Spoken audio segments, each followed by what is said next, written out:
Hey, welcome to another show page tutorial. Today we're looking at backing tracks and using the metronome as a guide while you're playing live on stage, etc. So there are two ways of looking at this or approaching this, which does depend on your audio interface. But the options are number one, which is having a backing track that has a stereo split. So in other words, there's click track on the left and you have the backing track on the right channel. And number two is actually using the mixer inside the show page in Studio One with an audio interface that has extra outputs. So output 3 can be the click and output 4 could be the backing track, for instance. And there's also audio interfaces that have a cue mix button like the, I think Studio 26C comes to mind for that. So in this video, we're going to look at the very first option, which is having a backing track that has the click on the left and the backing track on the right. So firstly, we'll need to render the metronome to its own track here in the song page. So to do that, firstly, just make sure that your start and end markers go for the whole song. So that way the click track runs from start to end. So I'm just going to quickly check that that's coming on bar 1, which it is, and then all the way over here to the end of the song. Okay, then we go to Transport, Metronome Setup. Now, by the way, you can get to this very same window by using the wrench icon down here on the transport bar, which will bring you to the very same options.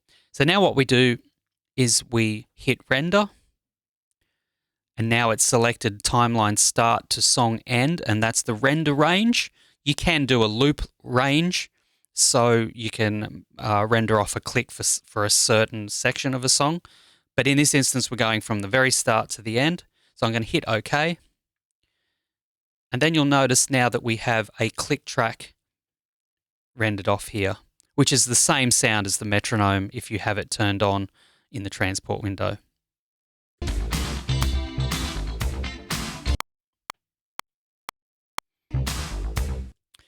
So there we go. So next, we need to select all our instrument channels. So just click on the very first one and scroll over to the last and hold Shift, which will highlight all the tracks. And then we need to pan all the instruments to the right channel. Next, we go to the click channel and we obviously pan it hard left. So now what we have is the backing track on the right channel and the click on the left. You can obviously do this the other way around. Okay, so now we can go to the song menu, add to show, so you can add it to an existing show or a new show, and Studio One will then render out that stereo audio so that you'll have the click on the left and the backing track on the right. So we just give it a name and press OK. And as you can see, it started a set list for us here with the name of the song, and you can see the click track is on its own channel here on the left and the backing track on the right. So now on the interface that you're running your show from Studio One, the left channel will be the click track and the right channel will be the backing track. So obviously the left channel is only for you. So in other words, if you're plugged into the headphone jack here, you will hear both of the channels. So click on the left and track on the right. But to the PA, you'll be sending the right channel, which will be the backing track only. So there's a couple of things to think about running backing tracks this way. Number one is it is mono, so mono mixing has its own challenges.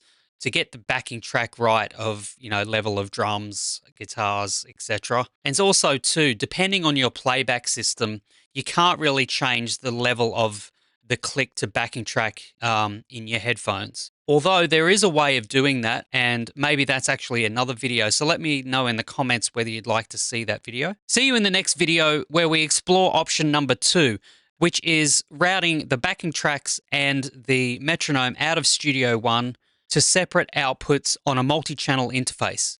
So I'll see you then.